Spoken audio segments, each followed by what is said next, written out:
തമിഴ്നാട്ടിലെ കോയമ്പത്തൂർ സ്ഥിതി ചെയ്യുന്ന ഈശ യോഗ സെൻറ്ററിലേക്കാണ് നമ്മുടെ യാത്ര.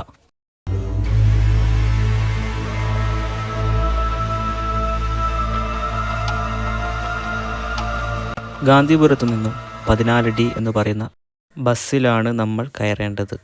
ബസ് ടിക്കറ്റിനൊരു 40 രൂപയാണ് വരുന്നത്. അവിടത്തേക്കുള്ള യാത്രയുടെ പ്രത്യേകത എന്താണെന്ന് വെച്ചാൽ ശരിക്കും നമ്മുടെ കേരളത്തിലൂടെ യാത്ര ചെയ്യുന്നത് പോലെ തന്നെയാണ്.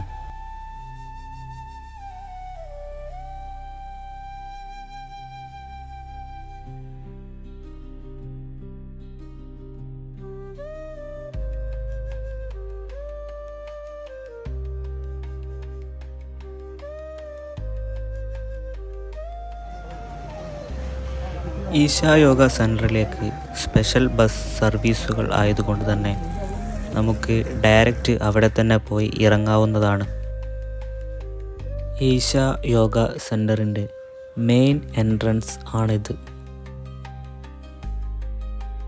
കരിങ്കല്ല് കൊണ്ടുണ്ടാക്കിയ വലിയൊരു ചുറ്റുമതിൽ, അതിനു മുകളിലേക്ക് വലിയൊരു പാറ എടുത്തു വച്ചിരിക്കുന്നത് പോലെ. പാറയ്ക്ക് മുകളിലായി സ്വർണ്ണ നിറത്തിലുള്ള ഒരു സ്തൂപവും പ്രതിഷ്ഠിച്ചിട്ടുണ്ട്.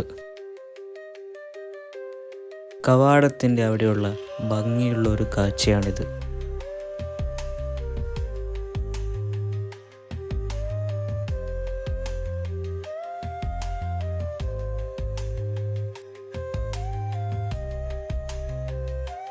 ഇവിടത്തെ പ്രകൃതി ഭംഗി വാക്കുകൾ കൊണ്ട് വിവരിക്കാവുന്നതിലുമപ്പുറമാണ്.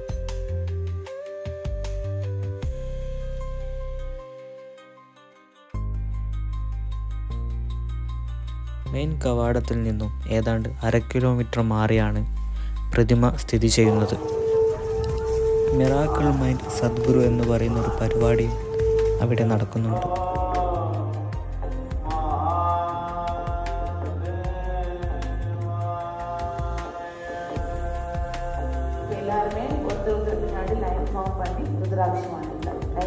പ്രധാനമായും ഇവിടെ മെഡിറ്റേഷനാണ് നടക്കുന്നത്.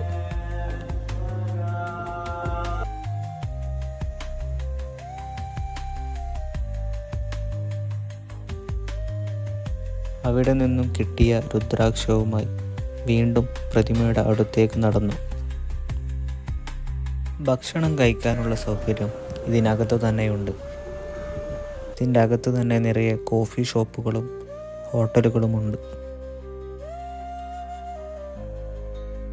ദൂരെയായിട്ട് കണ്ട ആൽമരത്തിന് ഒരു പ്രത്യേക ഭംഗി തന്നെ ഉണ്ടായിരുന്നു.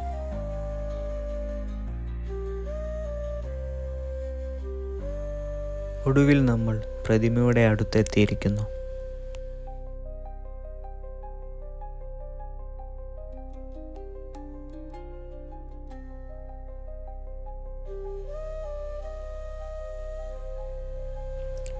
പ്രതിമയുടെ തൊട്ടു താഴെയായി തന്നെ പൂജാകർമ്മങ്ങളൊക്കെ ചെയ്യുന്ന സ്ഥലങ്ങളും മെഡിറ്റേഷൻ ചെയ്യുന്ന സ്ഥലവുമുണ്ട്.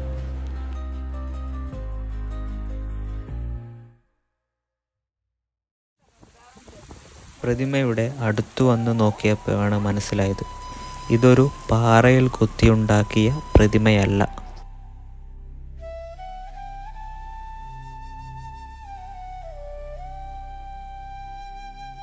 പെട്ടെന്നായിരുന്നു ശക്തമായ മഴ പെയ്തത്. പ്രതിമയുടെ അടുത്തു നിന്നും മെഡിറ്റേഷൻ സെൻറ്ററിലേക്ക് പോവാൻ കാളവണ്ടിയും ഉണ്ടായിരുന്നു. ഒരാൾക്ക് 10 രൂപയാണ് ചാർജ് വരുന്നത്. പക്ഷേ മഴയത്തും എന്നെ അത്ഭുതപ്പെടുത്തിയത് മഴ നനഞ്ഞു കൊണ്ടുപോകുന്ന ഭക്തരെ കണ്ടിട്ടാണ്.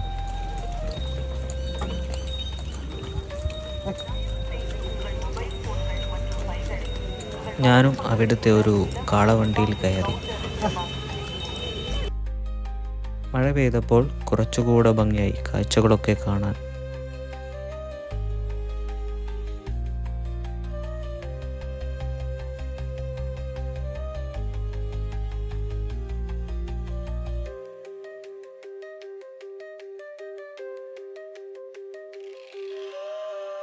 ഇവിടെ തന്നെയാണ് ധ്യാനലിംഗം അഥവാ മെഡിറ്റേഷൻ സെൻറ്ററിൻ്റെ മെയിൻ കവാടം വരുന്നത്.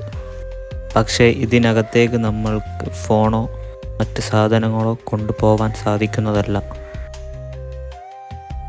നമ്മുടെ ഫോണും വിലപിടിപ്പുള്ള സാധനങ്ങളും ഇവിടെ ഒരു കൗണ്ടറിൽ ഏൽപ്പിക്കേണ്ടതാണ്.